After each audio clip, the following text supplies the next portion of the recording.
If you want to make things that make things better, have fun doing it, and learn to help yourself and everyone around you flourish, well, you've come to the right place. Welcome to Enliven. This is the show where we explore what's possible and the people, the principles, and the practices that are going to help you build enlivening products and enlivening organizations. I'm your host, Andrew Scottsko, and my guest in this episode is Barry Brown.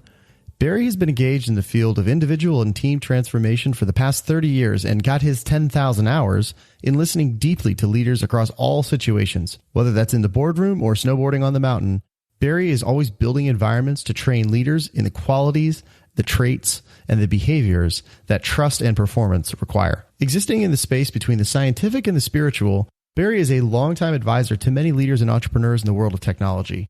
He's advised some of the most senior people in technology, and he also spends a lot of his time mentoring new entrepreneurs as they lay both the internal and external foundations to make their mark in the world. In addition to his work as an advisor, speaker, and facilitator around the world, Barry is the co-founder of Human Ethos, a firm that helps companies to develop practical ethics for their team and organization. Barry's been a mentor and a friend to me for years, and in this conversation, we dive right into the deep end about what does it mean to be a grounded, humble leader. And what does it mean to embrace the limits within our work as a pathway to both our individual and our collective evolution? In short, Barry helps leaders be more of who they are and be more effective in bringing forth the change they seek to make in the world. He's someone I call a shaper of shapers, and by the end of this conversation, I think you'll understand why. One quick note, unfortunately there was a bit of a technical issue and we lost a couple of minutes of the recording right after Barry finished introducing himself and giving some context about his work. So there's a bit of an abrupt transition to Barry discussing a marker for a well-lived life. At that point, we were in the middle of a conversation about health practices that help a leader to live a centered and grounded life. Fortunately, afterwards, there's no more audio issues and the rest of the conversation flowed smoothly. So without any further ado, please enjoy Barry Brown. Barry, welcome to the show. Thanks for being here. Just for people who are not familiar with your work, how would you introduce yourself? What are some of the highlights of what you do and what you think about? It's a great question. Well, I'm relationally curious, and I want to be a person involved in conversations whereby, I'm learning, and primarily in a context of entrepreneurs, people that are trying to positively impact the world with some type of innovation and or technology. I'm at home in listening and learning in that environment. I work anywhere from an executive coach to making time available to people who want to have somebody as a sounding board and listening into their life. I care a lot about the city I live in. I've lived in San Francisco for 32 years with my wife and family, and I connect the city to the name of St. Francis, a life well lived, whereby I see compassion in the way that man lived, needing to couple with the dynamic innovation that's happening in our city and valley. So I'm about the conversation of compassion and innovation. And I'm about the development of entrepreneurs so they can do the good that they're seeded to do in the world. And I love the one-on-one personal conversation where I can listen to somebody's story and hear what they're most passionate to get after. And I try to help outline a plan that they can take to get there. Those are things that I love spending time in. And boy, does it give me a diversity of people through Singularity, where like even tomorrow, I'll be talking with people in India and Brazil by Zoom about this very conversation, as well as people in our city that are homeless or entrepreneurs that are just in a brand new startup. So it's a beautiful way to be able to spend these years of my life. Gosh, back in the dark ages, let's say, a saintly life, one that was lived from the inside out, that was well-disciplined for the purposes of virtues. One of the measurables on a person's saint-lived life was that their breath would smell fresh, like petals of roses. And like, what? This is pre-science, pre-enlightenment. Like, what does that mean? Like, to become a saint, one of the check marks was, did their breath smell like roses? And what they found was this ketosis, fasting at its high level, ends up purifying the breath. And you know how you have bad breath sometimes when you fast? Mm-hmm. This actually moves through that, and you move to where even the quality of your breath aromatically begins to smell so clean and good that was one of the check boxes they would say of a person's life in order to qualify them to become saint, is did their breath smell good? And that was literally a pre-scientific measurable on a well-lived life. I had no idea. That's amazing. Is that not crazy? Because they know that when the blood doesn't rush to the stomach for digestion, it's free to go to the brain for deeper thought, meditation. And then, like you say, you can put your body into submission to your mind, because your mind now is overcome your body, right? You're not at war so much. So, let's go to the gym. I don't think I want to go. My body says, so my mind goes, well, okay, I thought I'd just ask. Well, here you have more mind control than body. So you're able to say, no, I'm going. You're thinking better, you're clearer, you're 40% more charged in the brain. So the mind begins to say to the body, come follow me. And they get the mind functioning. That ketosis was one way back in the day that, I don't think they called it that, but it was it was an intentional fast. Pretty much, I think every spiritual tradition has fasting and contemplative practices woven in there at some level. Yeah. And the first, how would we want to say this? Your first relationship by which you can experience transformation is with you and your own body. Like, we have leaders trying to transform their teams or their companies, but the leader themselves doesn't have a good transformational pattern within their own relationship to their own body. And so their teams and others more or less think they know a lot, but they haven't shown the discipline in which to say, no, in my own personality, I structure myself in such a way that I'm being authentic and I'm empowering my own choices, and therefore I'm trusted on a team level and a company level. Most leaders jump over their own transformation. And if you looked in the personal transformation of a leader, the first thing you would say is, well, how are you with your own body? Because you have a direct relationship to your body that nobody else has. It's just you. It's you and your body. And if you can't skip one meal, then you have to ask, well, who's running the show? Yeah. Right? So they're reading all these books on leadership, but they're not going to miss lunch today. And if you incentivize them for a financial reward or for a better bonus at the end of the year, they'll take that discipline. But the motivation just to live a well-lived life, one that's ordered from the inside out, just you and your body, might be an example of that. Most leaders don't know what we're talking about. I mean, you work with leaders of all flavors and stripes and versions and varieties. You've seen a lot of this kind of thing. Like, what do you notice about when it works and when it doesn't? I think in the West, especially, we have so externalized our measurables about whether we're good leaders or not. What school did you go to? All the way to what GPA have you sat with? So what have you read? There's this externalization that we use to resource our leadership. And it doesn't really, in the West, inform the internal path of what a leader needs most, which we might say the path towards the type of character that can lead. So we have said in the West, if you are this person who wants to lead, you should incentivize your life from the externals, like getting the right company, getting the right MBA program, and it's an add-on life. Nobody talks to you about unlearning or subtracting. Everything is like in addition to. And if you will, that's like you get to remain the same on the inside. You just adorn yourself with these external symbols. And if you get enough of them, then people believe you. And then that's called leadership. And I think there's a cry for an inside out, more East meets West, but where the leader enters into their own story, begins to see their own patterns, and they begin to work with their own body to where their leadership comes from a much deeper place than something they referenced by a class they went to or a room they sat in with some great guru. They speak from their own experience of where they changed, where they took a discipline. And for me, that's one of the big parts of where this thing misses traction. This thing called leadership misses traction because we don't know in the West how to come inside the personality and transform from the inside out. That's the hard work. Yeah. Right? Is that too heady, or does that make sense? No. Let's unpack that. We spend most of our life, most people I know, at least, spend most of their lives at work in some form or fashion, right? And what better ground to go to work on the development of who you are than what you do every day.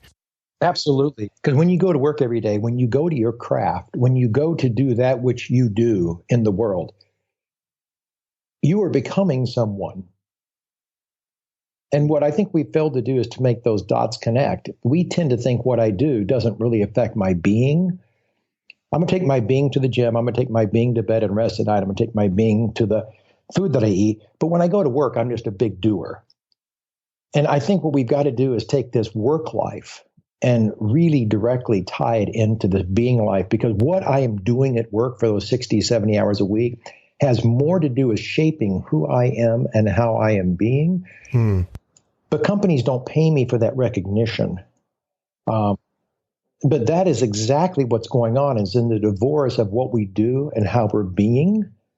We've capitalized our doing, and we're aching and we're gutting the being of our life. And we want to reconnect work with our life, so that when I go in to make something, I actually understand this is how I'm making myself. I can't just go to work and act like it's not having a trajectory effect on my life for the next 1, 2, 5, 10 years. Yeah. Right? And that connection then makes work a very intelligent place to go for my whole self, not just my employed self, but all of me showing up at work. If I didn't sleep the night before, my work is affected. I can't fake that. Nope. So I think what you've just said is such an important, there's a relationship there that's got to get resynced, and it's between what we do when we craft something. It's actually having a huge effect on who we're becoming. Mm-hmm. And most people aren't thinking of what they're doing as what's making their life become whole or full as much as we can be. Love everything you just said and completely agree. So what I'm curious about is when you meet somebody like that, right? You meet someone who really has this disconnect between what they're doing every day and who they are and who they are becoming. Right. Where do you start? You start working with them that they don't need to leave their current job to find themselves. Meaning isn't tied to a different position in another company. There's not a magical lineup that if they were to find the perfect or the right job, that suddenly this sense of meaning and alignment would be granted them. Again, that's externalizing their transformation. They're trying to source in the job they find the life they want, and it doesn't come that way. There is a relationship. You don't want a guy, a person who can lay bricks. You don't want them in a brain surgeon type vocation, because there's some types of capacity that have to be obviously honored and matched up with the type of work you do. But for the most part, the job is just the job.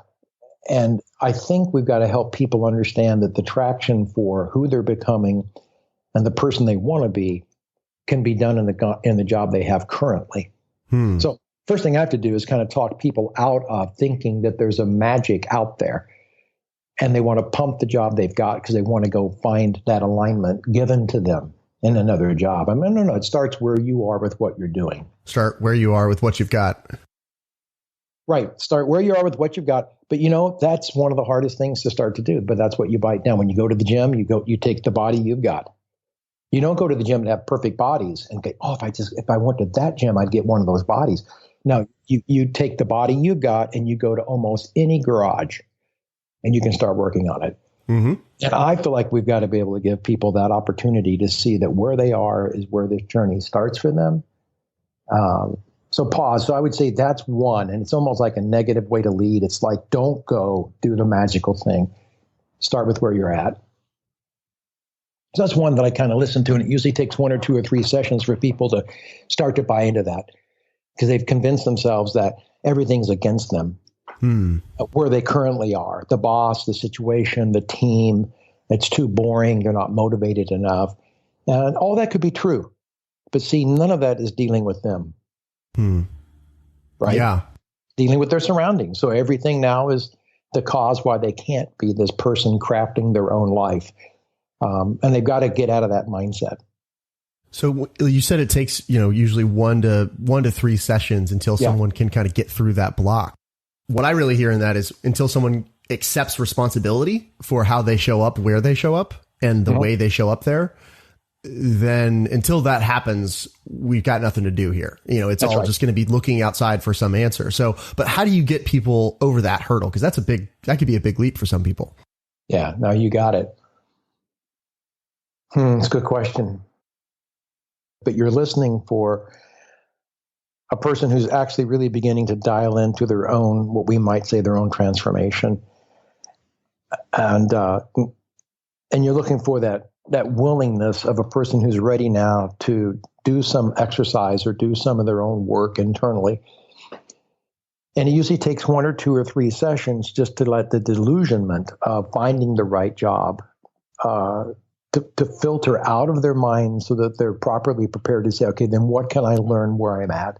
Because I just want to exit. I just want to get out of Dodge. And like you said, as long as they're in that headset, we can do little. But when they begin to say, okay, so I get it. I can start now where I'm at. How would I? When I start to hear that language, then I realize, okay, now we're getting ready to move into the positive space of what's one thing they can begin to do in their current workplace that starts to create from this mindset, like we might call a new pattern of how they relate to work and themselves. So still generally speaking, but I find the disillusionment factor is so important, and yet it takes 2 or 3 sessions just to start realizing that there is no escape door out of their own life. They've got to enter their own life where they are with a different mindset and embrace it. And that's hard for us. So we're always going to blame somebody else, project something else, or look to another job as the perfect place to really help me take the advance I want. It's like, yeah, no, sorry. I understand how that might sound right, but we're still avoiding you. Yeah. I'm reminded of a book I read a long time ago, but it's, I always say her name wrong, but please correct me if you know how to say it right. But Pema Chodron, The Wisdom of No Escape. Yes. Oh, good title. Yeah. It's, are you familiar with her? I am, and I have not read a lot, but what I have read, I've really liked. She's rooted. She's centered. Yeah, she's coming from somewhere, deep in there, deep inside. Exactly. Yeah, it's. I was just looking up that book on Amazon. I think it's a brilliant book. I love this description. It says this book is about saying yes to life in all its manifestations, embracing the potent mixture of joy, suffering, brilliance, and confusion that characterize the human experience. Pema Chodron shows us the profound value of our current situation and of no escape from the ups and downs of life. There you go. Like, boom. Don't you love it? I do. It also, it's funny. It's scary. I think it's scary too, but I love it at the same time. Oh, it's so scary because it's, we want to take that list and we want to clean off all the words we don't like suffering was in that list. Like, no. The good job is one where you don't suffer. In fact, we think if you're suffering, you're in the wrong job. She's actually put it on the list of things that tell you that you're in the right place when there's discomfort. I would actually add to her list too, limitations. When you have to deal with your own limits, because we're constantly trying in our possibilities and potentiality to overcome our limits. Well, that could be true. And there's a lot that resonates with us when we hear that. However, there are limits. There are limits, and they can actually be very transforming to embrace them. Say more about that. Well, I know. It's a frontier thought for me, too. It's an edge. But most people, no limits, no fear, no limit. And we're trying to deny our own context of our humanness. We're trying to become leaders without really being truly human. So we picture leadership in some kind of superhuman costume or uniform. And what we truly are is we're humans. And when we get into being humans, one of the things we're asked to accept is our limits. And when we accept our limits, we become more truly human. Now we're capable of being better leaders. So one big thing is I'm trying to deny my own humanity to become a leader. Well, that won't work. You need rest. You're human. You need to fuel and eat right. You're a human. You can't go past those limits and those boundaries in your quest to be some great leader and not experience a crash. So what are the essential limits that we as human beings on this transformational route of leadership, what do we just need to be able to be limited by? And here's the virtue as to why limits are important. Like, what is the reward of being limited? Humility. What are most leaders missing today? Humility. Who do you want to see exalted in your team or your company? The person who's properly humbled. You want to give them the greatness. You want to give them the reins. I'm not talking about, your scale and your skills and your competencies. I'm talking about the leader who has humility in play is a person who's accepted their limits. And in that wonderful way now, if you will, they can transcend that limit by accepting it rather than by kicking against the goat and saying, hell no, I don't have any limits. I'm greater than any limit. I'm going to overcome them in time. Just give me time. I will become great. There's a transcendence of the limit available through acceptance of the limit. That's right. And you heard that right. And how that usually happens is by you're placed on a team, and that team will transcend you. You personally need to accept your limit. When people see you able to accept your own limit, they will give you the transcendence. They will place you where before you were just trying to go out of your own greatness. In your own competition to be better than anyone else, you were pushing against your own limits. When you accept your limit, when you grow the humility, those around you will entrust you and empower you in a way that will transcend a place you wouldn't have gone on your own. It's wild to watch this, but this is why you want to stay in a company past 2 or 3 years. Nobody has to know you in today's economy. You can just jettison out of there and take the next great leadership trend, but you've never done the inner work of transformation. You've just mobilized your skills somewhere else. You're taking your sorry patterns to another place. Nobody knows you. You're good enough in your gifts that you can perform. But in the interior of your life, you've not accepted your limits. Your own humanity isn't at work, just your gifts.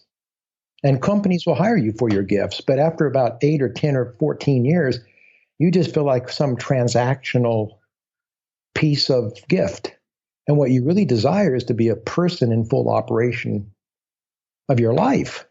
And you're haunted by, wow, I'm so good and I'm making all this money. Why am I not happy? But I mean, we're jumping here. I mean, there's a lot we haven't covered, and I don't know if I've left too many holes from where we were to where we're going. But what you just said, I have to tell you, just completely my mind is going, no, I don't agree with him. That's perfect. Because good. Let's explore it. Let's unpack it. Because I'm sure I'm not correct 100%. You know that. well, like all things, right? There's probably the real answer is probably somewhere in the middle.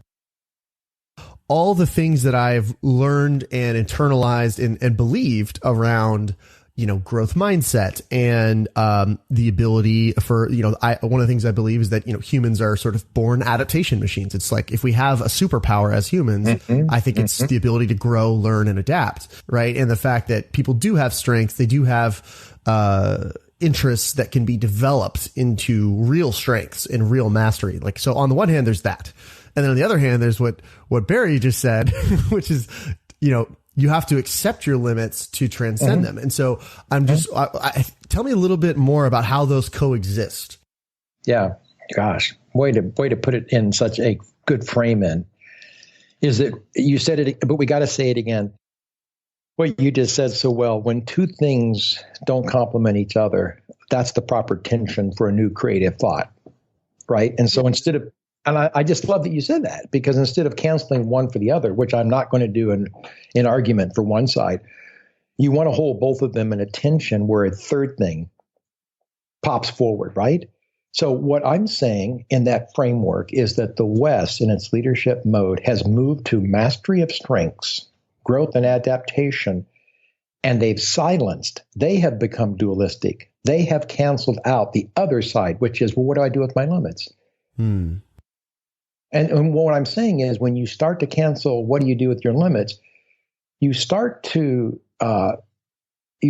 distance yourself from what I'm going to call your humanity. Mm-hmm. There's a part of you that's not here to be made strong.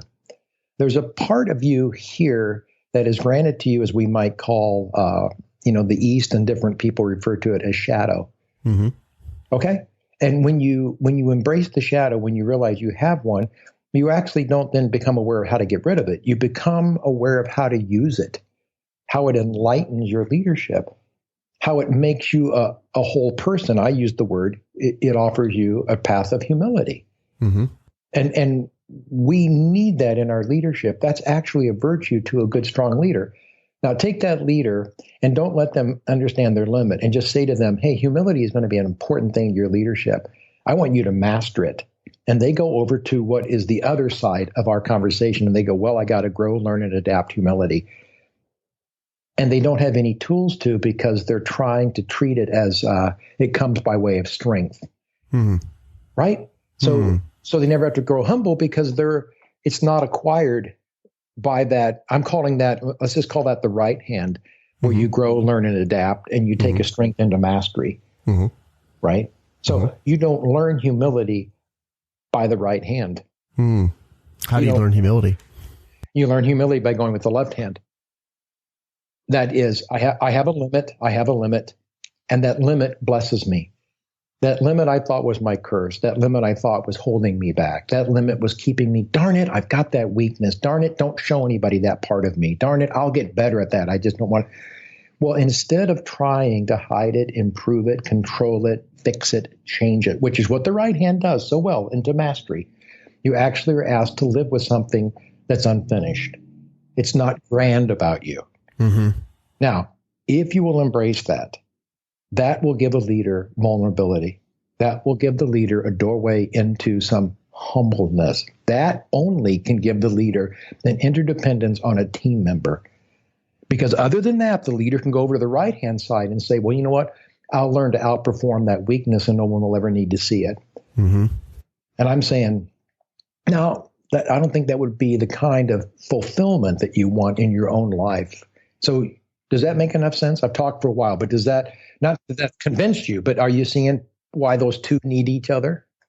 I'm getting there. Okay. What I'm hearing so far is that, I don't know, I don't remember where I heard this, but it's the idea that like vulnerability is a doorway that when you open it, you can suddenly connect with people in a way that you couldn't before. Oh, absolutely. When the door, because if, it's like if you've got a leader and she appears as quote perfect or almost invulnerable in one way, it's kind of inspiring, but in another way, it's not. In another way, it's actually like, well, what, if I'm a team member for that leader, I'm like, well, she doesn't need me. I have no place here. If this person, if she's invulnerable, if she's got it all covered on her own, like, what am I here for? And there's no door, there's no opening for connection there. Another bingo. All of our models and examples of strong leaders, most recently, are these autonomous, right-handed individuals who have come to mastery. And their greatest compliment, their greatest humility is after they've won all their awards, they say, oh, I couldn't have done it without my team. That's the best thing they can say, is on the pronouncement of their greatness, they can give credit. Mm-hmm. That's the best thing, that kind of leader who is such a celebrity to the right hand. And yet I think when you really see people that have moved their personal life into the transformation of what I might say is a more authentic path of leadership, they have gone over to the side of limit and they've embraced it. And it has allowed them to bring a humanity to the team and to whatever production they do. And that's how they transcend. They get actually more out of others and themselves by embracing their limit than if they had just gone over to the right and said, I really am here against all limits, and I will prove it by how I drive myself and my team. So conceptually, this is making sense, but could you give me, like, what's an example of a what is a limit that a leader would do well to accept? Yeah, it's a good question. I'm trying to get down, because what I find is happening on the left is, on the right, it's production and measurable. On the left, it's almost interior and culture, if you will. It's like, yep. When you're sitting in a team meeting and the leader makes it safe for you to be real and to say, I dropped that ball. Because you've heard the leader say it before. And in the vulnerability there's an authenticity that team begins to experience in the culture. And when they do, there's deep trust. And they start to connect at a level of trust that a team that wants to highly perform has to have. Some of these programs like SEALs and others literally take you to the point where they have you almost weeping over the fact that you're broken, that they challenge you to accept your limit in the face of your teammates. You no longer are the bright guy that comes with all the pedigree and you're the best SEAL ever. They literally, in the context of your team, they let you grovel at some point. They break you down. Yeah, you couldn't carry it any further. Now, I'm not totally down with that, but I'm trying to use that as a way that corporate America detests that and doesn't allow that at all. Like there's no time for that in this meeting. A safe leader who's operating on the left-hand side will use strategic times to show their own weakness to their team in the midst of their team, which says to the team, you don't have to hide here. We can build deeper trust with one another. And in time, that's a greater tool this team will operate for higher performance than we could if we didn't have it. So I think it's more of a culture. It's an ability to not hide, not to be a hypocrite, to actually say, I dropped the ball. They begin to operate more like a team and a unit when they accept their limits rather than deny them and act like, I didn't drop that ball. I don't do that. I have mastery, and you can't work with that person. That team's not being very real. And that's the right hand only leadership. So I'm still being conceptual, but I think you can begin to play out meetings you've been in where you realized the leader wasn't allowing it to be a safe culture for team members to literally be authentic and real with each other. And therefore they're not building trust. They're just building performance. Mm-hmm. Yeah. And I would actually draw, I would amend the wording slightly in that last phrase, just because I think performance can mean multiple things. It's almost like what I'm hearing you say is that if it's not safe to be real with each other, then it's all just a show, kind of. It's a show we're putting on for each other, hoping no one sees behind the curtain. And so what I'm hearing, because you're right, we're a little bit conceptual, but I'm trying to just reflect on some of the meetings I've been in, how this may have shown up, just to try to make it, a little bit more concrete and actionable. Absolutely. I've got one. Okay, go for it. When I was a young leader, I was the leader, team meeting, and somebody asked me a question. And as leader, I felt like I should have answers to the questions. Mm-hmm. So I actually spoke first when this question came up. And I didn't know what I was saying. Even when I was talking, I knew I wasn't making much sense. I was just talking in circles. But being the leader, I felt like I needed to say something and just show that, I had the data or the content. Have no fear. I'm in the meeting, and leadership shouldn't allow silence or an I don't know answer. I mean, we should have a direction to go. So I started talking. I got into it for about 30 seconds, 45 seconds, and I just kind of mumbled my way to a close. And another team member said, I got an idea. And somebody said, what? And they said, I just think Barry shouldn't feel like he has to say something because he's the leader. And I just went, oh my gosh. Now that's a different kind of culture. Something new can break through because Barry has a limit. He's the leader, but he too didn't know what to say. But because of his role, he felt like someone should say something. So I mumbled my way through kind of nonsense. Mm-hmm. And in a real practice that day, I can remember thinking, I want to refuse in my leadership talking when I don't know what I have to say. Now, I could actually bring that up to the team and say, hey, I want to make a practice of this for myself. And they granted me that. I accepted a limit in the context of my team, and the team grew because of that. Because I was limited, the team actually started to grow stronger. And I thought the opposite was actually important. The team was kind of depending on my strength in which to make everything okay. And it just wasn't true. That day was a pivot for that team and my own leadership. What I hear is that whoever that person was on the team, they suddenly made it okay for you to not know the answer. That's right. And believe it or not, the culture was all set and I was behaving accordingly. That wasn't true until they broke the ice and gave me a limit as a leader. I felt like I had to be the great super leader. No limit. You had to know it all, had to have every answer. Absolutely. Couldn't you say, I don't know. Yeah. That's got to be tiring.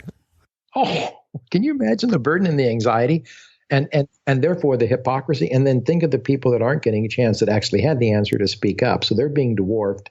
They're being, miniaturized. And here I am trying to be bigger. And the limit is what needed to address that context. Just the limit. And it humbled me. Seems like a lot of this really comes down to a leader's ability to, frankly, manage their ego. There'd be a lot of that. Because some amount of ego, I think, is probably healthy and necessary and good, in having confidence and all that. But it's when unchecked, doesn't go. I don't think that goes well. I like that. For people who don't know you, and don't have the history you and I have that we've built up over the last couple of years, one of the things I've always seen you to be is you're one of the few people I know who walks into a room that's full of strangers and very quickly makes it not a room of strangers. What a compliment. Thank you. And I've seen you do it on a group level, but I've also seen you do it on an individual level with people who you just met, but somehow they feel safe to have a very vulnerable conversation with you about their limits and to start to terrific. I'm thankful to hear that. You grant them the space to explore their own limits around you. And I'm amazed by that. I want to know how you do that. Like, just selfishly for myself, how do you do that? Gosh, you make me sound maybe, I'm sure better than I am, but I love that. If you see that, it means if you see that, you have a receptor, right? So you have it in you too. And you like it maybe in me because you already so desire it for you. And I've watched you, and I think that's one reason we love to kind of walk it out together. I think we're through, there's a value, first of all, that I believe if people will just remove what I might call the manhole cover of what they have placed over things they don't want other people to see, or places they fear if others ever saw them, that they would be disqualified as credible people or potential leaders. If we can make it safe for somebody to remove the manhole cover and actually let out more of what's gone on in their story or what they quest or long for, there would be a new creativity and energy that would vitalize their lives. And so that manhole cover has said to most people, don't ever let this part of me or this part of my story be heard or seen. Therefore, the cover is, what's my strength and what am I gifted at? Constantly talk about that and bring that into the room. Let that be my identity. In fact, that is my passport to be valued by other people, to interrupt the conversation and say, oh, I traveled there too. Oh, I climbed that just as high as you did. Oh, yeah, no, I went to that school too. I went 4 years after you. When people use their gifts and their strengths, they're doing two things. One is they're continuing to cover the part they don't want out. And I'm saying there's all kinds of energy down there that would be great for them to let out appropriately. And the second thing is they're entering a competition without knowing it. And strengths tend to compete. And we want to collaborate. We want to cause leaders who know how to collaborate at deeper and deeper levels of creativity. And most of our strengths and gifts just have us competing, and they don't build real bridges of connection with people. They just make our ego a little stronger in the room so people might think that we're worthwhile. So when I walk in a room, what I want to do is I want to stop my need to present my ego in accomplishments and who I know and what I've done.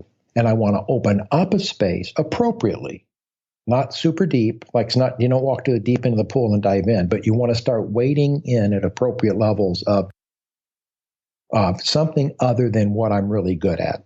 And what I find is when you start that, you look for another person in the circle or in the conversation, and usually, well, one or two things will happen.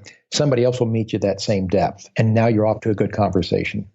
Or someone will feel very threatened, and they will change the topic immediately. And then you just know you're not in a safe circle. Somebody don't want to go there. And so they jerk back the conversation. But if somebody greets it and seconds it by, yeah, you know what? I had that, question too, or, I had to let go of that in order to, then the conversation becomes meaningful. So I want to walk into a room, and I know I want to make it as safe as it can be for people to remove the manhole cover, which means don't just tell me about your gifts and your strengths, but let me down into your story. And in the story, I think we hear where there's unlived energies and creativity that, boy, if we get people to embrace it, they live much more dynamically. Now, where does that have holes in it, or where does that make sense to you? No, it's perfect. One of the things that I'm so excited about with exploring all these topics in a format like this is that you can go all sorts of interesting places, right? And we don't even have to have the answers to go find out. Well, we can just go for a walk together and thank you. And find out. I want to be a learner. I want to learn from you, learn from the stories, from what we can explore together, not pretend like I already know the answer, because what's the point of that? What I'm curious about here, that all made sense. That made perfect sense. And what I'm wondering about is, how does someone, because I've seen you do that in what I would call I don't want to use the word a retreat context, but it's kind of like that, where it's like a workshop, or, we know we're here to work on stuff, but it's not like a normal dated, it's not an average Tuesday meeting. There's a lot of cultures out there, a lot of work cultures that don't embrace this by default. Right. Too messy. Right. Too messy. We don't want to go there. This is too personal. We're here to work. Writing on top of that, a lot of people aren't yet comfortable going there, or maybe they're not interested, kind of like you said. Maybe some people just don't want to go there. Right. So if you're faced with that as a leader, what do you do? That's a good question. Yeah, I'm not quite sure, because everything's so contextualized by different personalities. If the leader doesn't want to go there, it'll set a culture where we just don't go there. So I think it is the internal work of the leader to decide how can they appropriately lead a group of others into the direction you and I are talking about. Okay, so two things happen. One is the leader would fear that this team turns into a therapy session, and that would just be horrendous. Mm-hmm. Second is HR is freaked out because somebody shares something in the meeting, and then later on this person gets fired, and then, now we got a problem. Yep. So I think what we have to do is to say to the team, our work has to take us there. So when what we're trying to do together is encumbered by a reality where there's an obstacle in it, it's got to be safe enough to talk about it, because work brought us there, what this encumbrance is, and name it. And I use a tool of about 3 to 5 whys when I hit something that's encumbered a team from performing on. And whatever it is, we try to describe what is it. And then after we say, well, it's this. We overestimated our ability to do blank. And well, why did we do that? And that's the first why. Mm-hmm.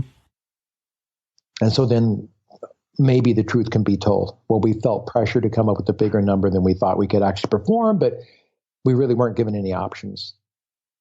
Okay. So why is that? And if you can let a team, by their work, begin to lower themselves, they'll begin to lose the task, and they'll begin to talk about more of these dynamics you and I are talking about that are setting in their culture: expectations, fears, phobias. And when a team can start to be safe in unpacking those things, that goes back to the other part of our conversation. They're actually becoming a better team by that which they're making together. Mm-hmm. But it's because the leader brought time in the meeting to hit the encumbrance and not just have them overcommit to doing better next time, but actually unpacking, well, what's under that, to where that team is getting used to the language and the culture of insight and what we call respect, which is looking at it again from different angles. And now they're getting an intelligence about their own personal dynamics with one another, their team dynamics, and they're really becoming a smart team. For me, Andrew, that takes the leader who sees the goal wasn't met and doesn't just have them promise a better performance, but goes under it and lets them begin to become intelligent as to what were they up against. That's what I would do if I had a meeting on Monday and I'm going to sit there with the team. I wouldn't come in and say, hey, we're going to all share. We're all going to share something personal. That freaks people out. But here's a work, and here's what we did really well, or here's what we didn't do well. Let's unpack it. Those are very, very transformational kind of moments. A leader can do what we're talking about. Does that make sense? Is that a little more concrete? No, it makes total sense. It's going back to the example you gave a few minutes ago about your colleague who made it okay for you to not have an answer. Right. They broke the ice. And I think that's kind of what I'm hearing in this, is that it's the leader breaking the ice to say, like, let's have some real talk. Like, let's really talk about this. And making it okay to go there. I'm thinking about one of the teams that I work with, right? Mm-hmm. And so one of the teams I work with and is a totally technical team, very engineering driven, a very logic driven, right, culture, put it that way. Okay. Where some of the softer stuff doesn't seem as welcome in the room. We'll just put it that way. Yep. And so this is, I mean, just for myself, I'm thinking about how I can help that team grow, become better, all of those things. I feel like there isn't interest in going there. And right. I don't know if that's actually just hiding in my own fear of being vulnerable and trying to go there. And maybe they'll say no. And maybe they'll say, like, we don't want this and something like that. And I'll feel rejected. Maybe it's hiding from my own fears of those feelings, or if this is actually a thing. I can't tell. Yeah. No, great point. Well, it's both. It's right. I mean, I don't want to go there as a leader, and yet I know I need to. And then the team says, oh, please don't take us there. Right. We're not interested. Like, it's uncomfortable. Can't we just get back to get back to our comfort zone? Yes, get back to business. And you and I are saying, sure we can. We can go back to transactional culture. No transformation needed. What we're making is not going to be connecting to how we're becoming. It's all just production here. And leaders can punt on that. It's a gutsy, courageous moment in which to throw out an option in a meeting to see, like I did in that room I walked into, are there any other takers? Right? Because the whole team's not going to go, oh, goody, but you're looking for one other who will resonate. And then you've shared it, and one other person says, yes, I'll meet you at that level. They share something, and then the rest of the room gets quiet. All right. Did you fail? No. You as a leader broke through your own reluctance, and you found one other. You're starting the revolution. Now, in time, if this is really merited and it's done healthy, some of the team members will switch. They'll ask to join other teams. A meeting a month from now, a third person will begin to add. I mean, culture changes slowly, step by step over time. The leader has to take appropriate steps to allow the environment to not shut it down, but they can't be pushing it. You have to model it. If you push it and ask other people to do it and you're not doing it, if you're caught pushing it, you'll meet greater resistance. But if you'll find the moments when the work itself gives you the opportunity, then I think you have a way of finding out who else on the team would go there. And then finally, how it becomes more and more just the intelligence of the team to be able to spend some time in that dynamic. So I would say, you said a very generous time for this to happen for people over a longer period of time than maybe we think it would happen.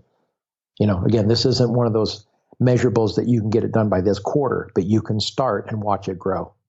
What I really hear is patience. There again is a limit. If you want to embrace a limit, you can know patience. If you don't want to embrace limits, patience is a real drag. But here again, good leaders won't push their team into these, effects we're talking about. Good leaders will be patient because they realize the team itself, like a corporate body, has to engage its own limits and greet them. We're humbled by it. I really do. I think maturity is just like that. You never knew when you grew up because you're growing.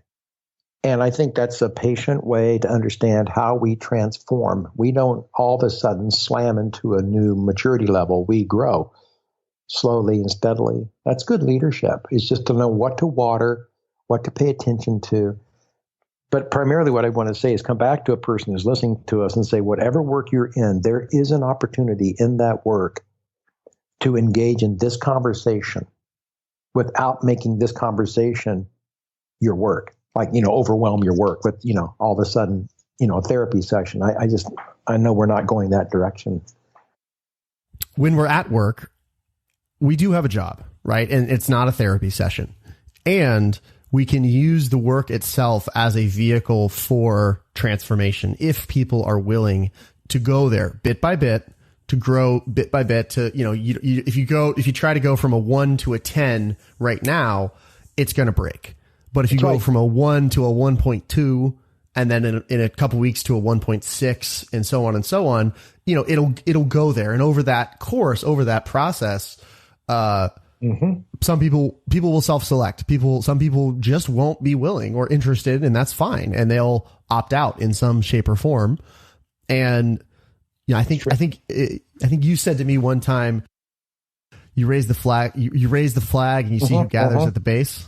Yeah. Good memory. Absolutely. Something like that. Tell me about that saying. What is that saying? And what does it mean to you?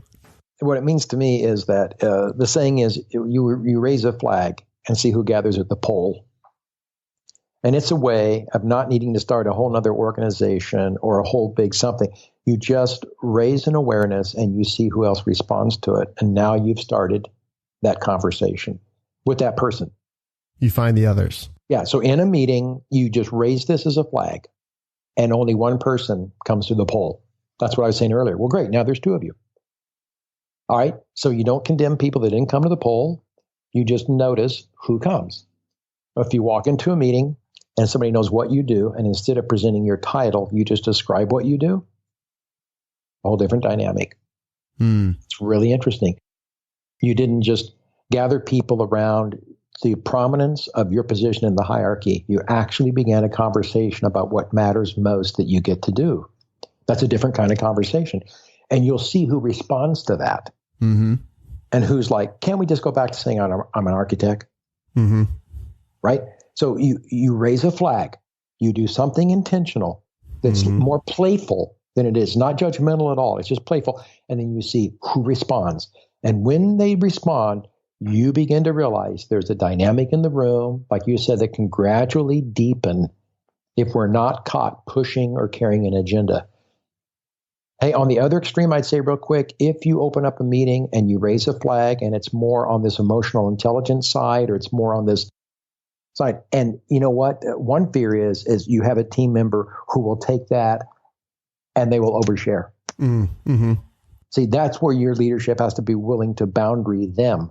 They want to run to the deep end, which will threaten everybody else on that team, and now you've really lost the ball. So you have to be willing to hold back the person who wants to overshare while you appropriately bring the team into another level of sharing that they haven't gone on. So you're monitoring who's at the flagpole, if that makes enough sense. At the same time, you're seeing who comes to the pole and who's down to play that game and go there. Mm-hmm. You have to manage the rate of progression, right? Yep. If a team is all about the surface level transactional performance or results, let's say results, as we start to make it safe and to go a little deeper, it's incremental. We have to manage that, the rate at which we're going there. Yep. And some people may want to go too far, too fast. That will kind of break the whole process. And so there's a boundary setting of saying, okay, hey, respectfully, like I got that, but like, let's for now, let's stay with where we are for now. And we'll get there together. That's so interesting. And what I hear is that it's a really brave act. It's a really generous act for a leader to raise that flag because you don't know what's going to happen. You don't. And most people are carrying a scar and a terrible memory of where a room wasn't kept safe. Because once somebody opened up the opportunity, someone so over responded that everyone went, oh my gosh. Like this person just, and here's the deal. Everybody around that table is carrying a whole lot. and they got a manhole cover. So the energy to finally let that come forward is so great that there's almost a promise that no one will ever remove the manhole cover. That's what's interesting. Yeah, so it's almost like you have to find this middle way where the one extreme is complete shutdown, where you're trying to raise that flag and no one's interested in going there, right? No one's coming to the flagpole and they're just like, okay, weirdo, whatever. And the other extreme is someone who is, really should probably see a therapist and has been dying for the, there you go. Dying to just blurt out everything on their mind. And really they need to probably, you need to take them out for a beer or something. Right. And neither extreme is going to work, but instead you have to find this middle path of, going as far as we can go right now. And then that'll become the new normal. And then we'll push the edge a little bit out, and then that'll become normal, and we'll push it out again, and that'll become normal. And bit by bit by bit, with enough time, it'll change. And maybe that's how you change culture. You said it right. And see, all of that is a progression of understanding the limit of where we are now. Not saying that we're going to succumb to that and we're always going to be stuck there, but like, what is the appropriate limit that we should be able to embrace and own that? Talk about that. Let that be part of our maturity, that we know where our limits are, as well as where our strengths are that we soar with.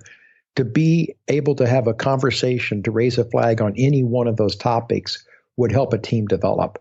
And I think results and performance will show measurably that team is coordinated and can bring high impact. Absolutely. If you look at, I'm going to use this as an example, like Patrick Lencioni with the 5 dysfunctions of a team, right? Bingo. One of the first ones is about the room to disagree and be vulnerable, right? And be authentic, right? If you can't even, if it's not even safe to respectfully disagree, you're screwed. It's so true. I mean, I don't know how else to say it. Well, and so we don't, we hold that boundary, like you just said so well, by being inauthentic. I mean, we just don't bring conflict to the room. That's how we respectfully not, go. And it's like, we've got, like you said, we've got to be able to air out the conflict, but we don't have any boundaries on how to do that well, or we don't trust the leader to watch out for us if we really open up that topic. Yeah. But you're right. No, that's a healthy way to take a look at what's going on. Now, when we make something, we're becoming someone. So whatever the work is, to embrace the work is to find encumbrances and obstacles, places where you can, in a positive way, raise a flag and have a conversation. And then you're no longer just making the product. You are now becoming the kind of person that can do greater and greater things because you are now together at deeper levels. That's good leadership. That's really good leadership. It really reminds me of there's a book that if you haven't read it, I think I would recommend it, and I think you would totally good. What is it? Love this book. It's a book by I believe his name is Peter Korn, and the book is called Why We Make Things and Why It Matters. And I love that. It's the story of a man who is I believe he's a craftsman, he's a woodworker, a teacher. And he, if I'm remembering the story correctly, which I might not be, he got cancer, and he details his battles with overcoming cancer, and his journey through that, but also his journey as a craftsman, and how, as he spent more time in the shop and crafting and working, how he realized not only he was not just working on the wood, he was working on himself. There you go. Bingo. I love that. I'll look for that book. I've been reading The Craftsman by Richard Sennett, and it's so rich. Terry and I went to see the leaves change in Boston, and we went early, so we saw nothing but green trees for a week. But I took the book on the plane with me, the Sennett book, and I didn't realize that when we pulled into Woodstock, Vermont, awaiting the leaves to change, that we would be spending 5 days with very little agenda in a maker community. So what that means is very near the place we stayed was a pottery, high-end pottery where 5 people have wheels, and we could actually watch them make things. And then they had a beautiful store adjacent to it where you could buy what they made. So I'd go in there and talk with them. and they're working with clay. Then just a half a mile away was a glass blowing place. And they've been blowing high-end glass there for, decades. And you could just watch them. And then and they didn't mind you talking to them. So I started videoing these guys, right? Mm-hmm. And then I realized there's a wood-turning lathe wooden bowl place. So I pulled in there, and I watched these guys begin to make wooden bowls, shaping them. And I realized I'm living in a maker community. And the book that I happened to carry on this particular vacation was The Craftsman, which was totally the mindset of what you just said, is the mindset of the maker. And 1/3 of all jobs right now in our economy are independent contractors. We're not going into companies and sitting in desks. We're actually asked as contractors to craft and make something of value. Mm-hmm. And we're working more independently. And this maker mindset is really becoming important, right? So Sennett in his book takes you all the way back through the guilds and the apprenticeship and the mastering of a maker. And I found a lot of good lessons for myself. What's one takeaway you're taking for yourself? There was an order of life that you were to find the best master at that which you were,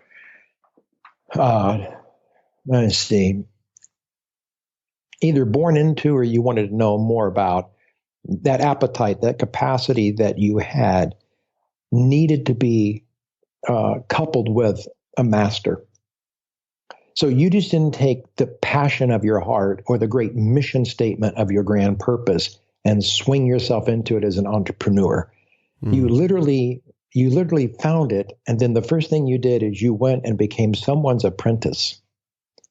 And you went to find the master of that which was in you. And you submitted yourself to the disciplines of the master. And in time, the master granted you access to that which you wanted to be really good at. I just found that to be fantastic. Because in the West, we're just individually, autonomously trying to be great, and we have no understanding of who's the master. Why would we want to be under and alongside of someone? We just don't have very many masters left, and therefore the apprenticeship is dried up.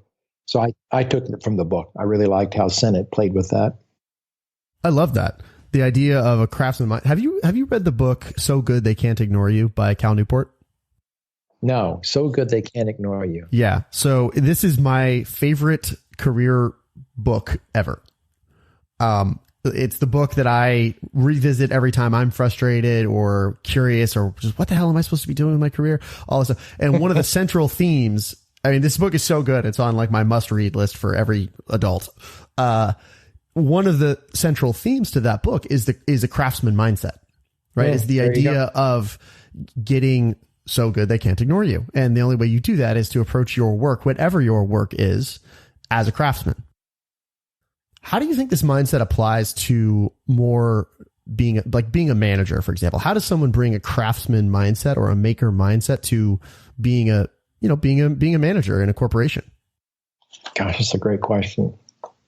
I think that's where and he handles this a little bit with Ruskin, moving through the 18th and 19th and 20th century. When we moved from the industrial age, craftsmanship knew their hands onto something material, and the information age removed the material from our hands and put us all up in our heads.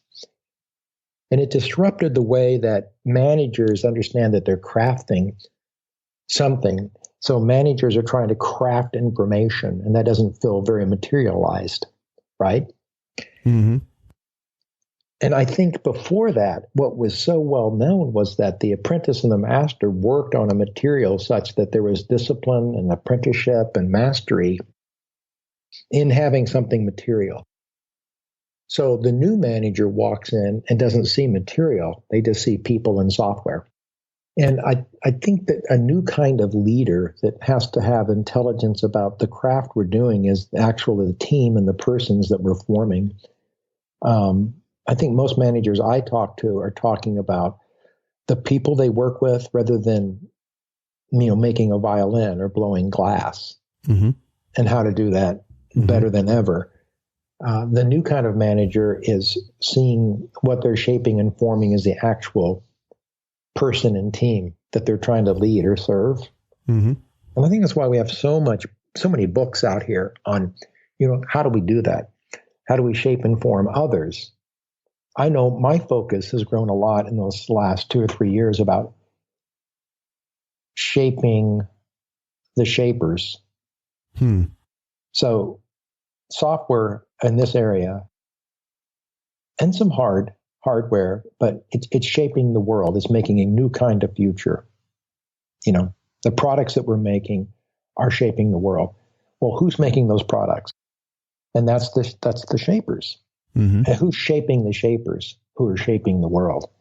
So I'm actually backing all the way back in from a material production to how do we shape people's lives so that they become capable of producing products, services, and ideas that actually make the world far better and more positive. And it's not just a conversation about how do we make better products. It's how do we shape the shapers. And that's where I think there's such a revolution of new thought about what's the new kind of a leader who's not making a violin. I'm making the kind of person who can make a violin. Because when you can 3D print whatever you want in the coming future, what is it you want?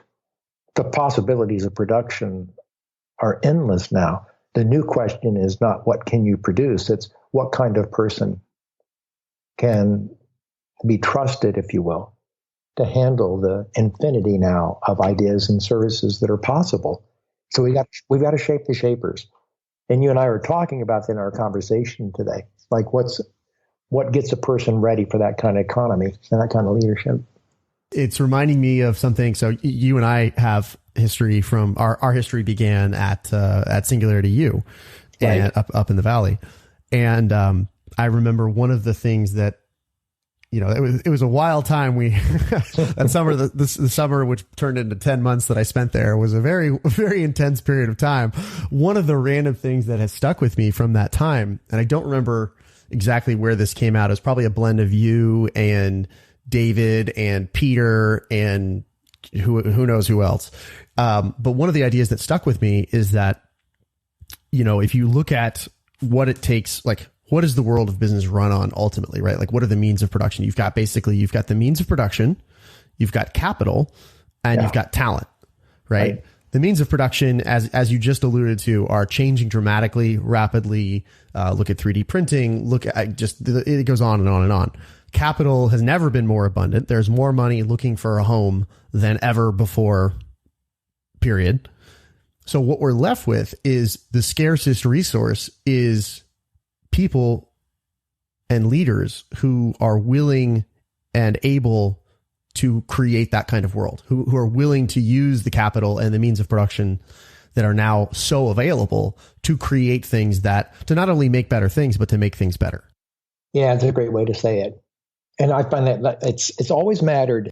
It's always mattered. It seems like it's mattering more in the present and the future. What? That leader, that talent pool, being capable to really take the kind of capital available to us now, the crazy money out there, and all kinds of means. And you're right, then it's like, what kind of person can really scale in the present and in the future? And it's going to be one that's more inwardly ordered, one that is more centered from the inside out, because the outside is scary with temptations. There is so much that asks us, what do we really want out of all these means? What do we really want out of all this capital? That question alone is not answered by means or by capital. That question is answered by the kind of person who can say, this is what I want. I want to bend capital. I want to bend the means to this desired end. And that has to be something authentically human that makes the world celebrate. That's why I think it goes back into the interior of a person's life. And leaders are oftentimes underformed in their interior, while the formation around them has never been more formed. High capital, incredible means, all this external awaiting you. And the haunting conversation that's missing is, what do you really want? And are you the kind of person ordered from the inside out to drive all this possibility into something practical and real and productive. And even at Singularity, where you and I met, that is the soft science that is becoming more and more valued. Mm-hmm. Right? As the hard science. Hard science is showing us all kinds of amazing things, and we're just staring through store windows. We're mesmerized by the means and the capital. But that's a growing gap. Now leaving, well, who's the leader who can take that and harness it? That's the question.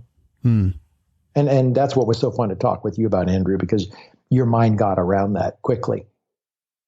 I remember very early in our conversations, you said something that to this day sticks with me, where you said the depth to which you dig your foundations is going to determine how high you can build.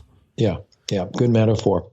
And I'm curious if if you could just unpack that and say more about that.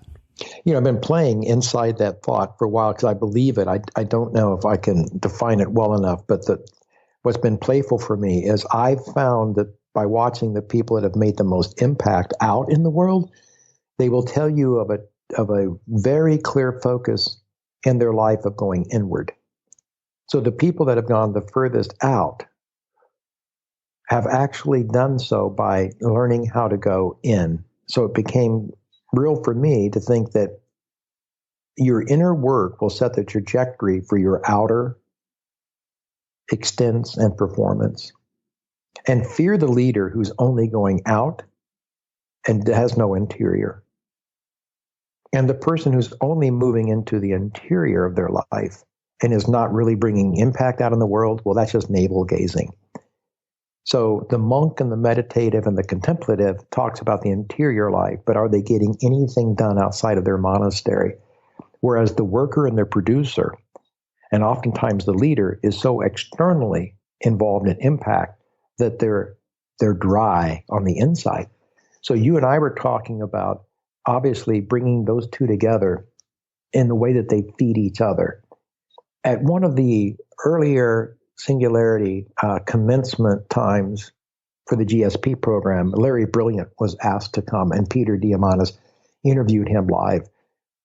And he had just come from the Pentagon, and he'd just flown in from Harvard, like the commencement address. So like, wow, he's got everybody's ears turned on now in the place, and we get him. So Peter asked him the obvious question, well, what are you saying to the Pentagon? And what are you saying to, the graduates of Harvard? And what do you have that you want to say to us? And Larry, without any hesitation, says, I'm very clear on my message.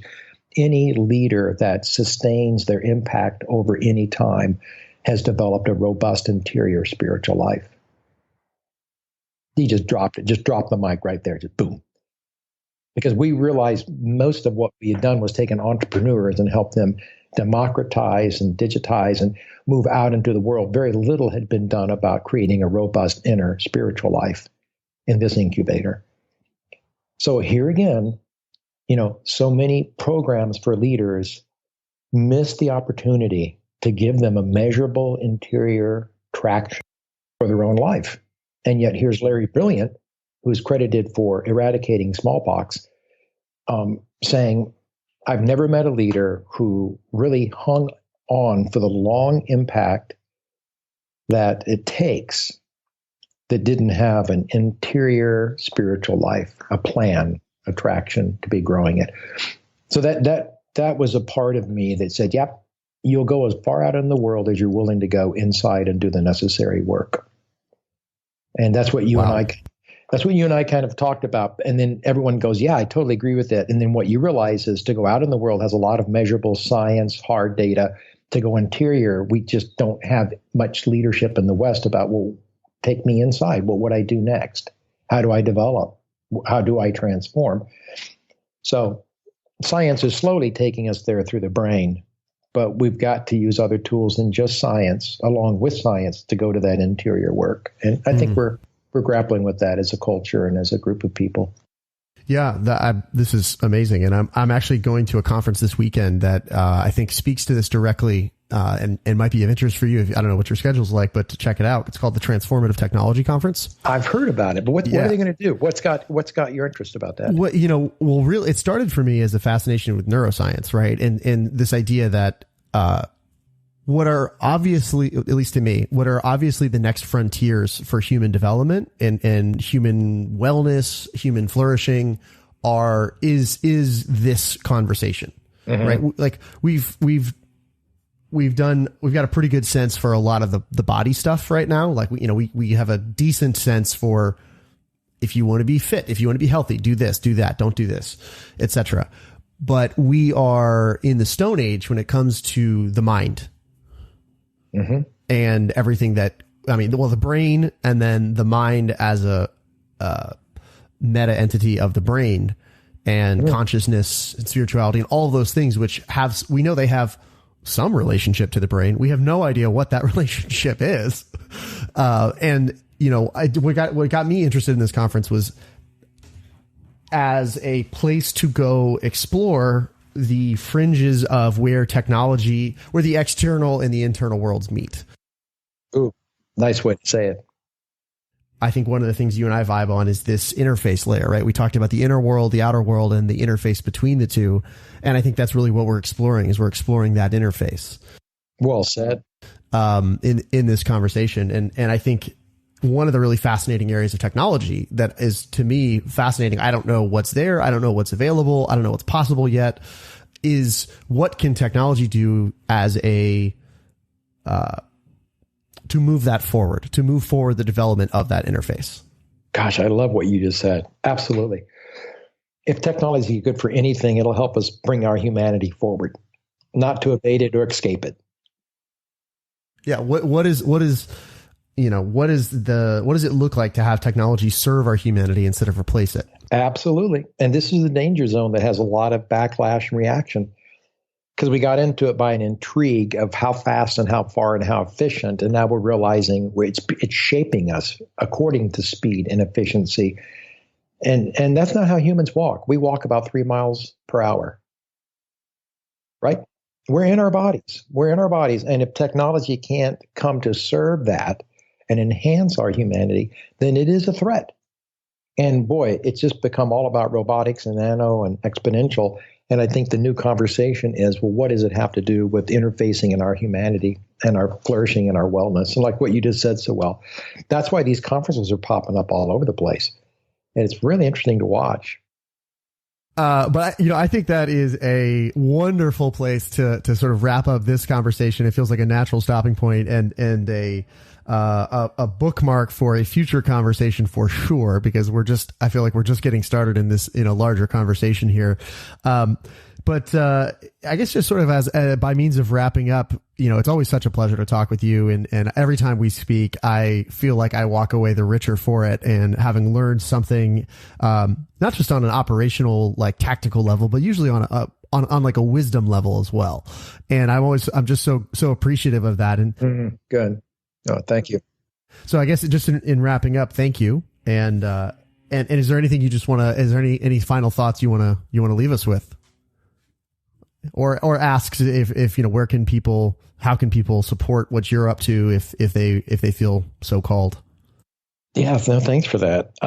One thing, if I'd sit here by myself during the last hour and a half, I wouldn't have had any of these great thoughts, if any of them, in fact, could be called great. I think it's in the dialogue that you bring that these kind of emerging conversations become valuable. So to sit alone and to contemplate this stuff's important, but what you've been in my life is somebody who draws it out of me. And I find, just like we've talked about, a leader on a team who will afford vulnerability, that leader becomes stronger in that act. And that's me saying, by spending time with you and talking about this, just having a conversation by which we didn't even know where it was going, I'm made stronger today. And so I just want to continue to say that this socialized way of being transformed, we've got to depend on one another. I'm stronger when I spend an hour with you than if I'd sit here and try to write deep thoughts on a page by myself. And I have a journal open of Andrew thoughts that you say to me, and I walk away later, and now I have something to think and contemplate about, because I've been in a conversation with another person who's alive with this and curious. And we've got to socialize these kind of conversations so that we can think later by ourselves. And I really appreciate our friendship to do that. And yeah, I'm eager to see where further conversations go. And today we'll work on the ethics in terms of how they inform design thinking. And I'll have a couple of other phone calls with entrepreneurs that I'm eager to find out what they're doing in the world and how they're talking about some of the same things that you and I, Andrew, have talked about. So thanks for focusing for my day. And I'll use it with other people, I guess is what I'm saying. So thanks a bunch. Oh, it's such a pleasure. Thanks for being here. Thanks for listening. If you enjoyed this episode, please rate and review us on iTunes. That helps us reach way more people and build this community up. For show notes, links to the resources, and everything else we discussed, please go to enliven.fm. Feel free to reach out with questions, feedback, or just to say hello by emailing connect@enliven.fm. Be sure to subscribe, and until next time, my friends, leave them better than you found them. We'll see you soon.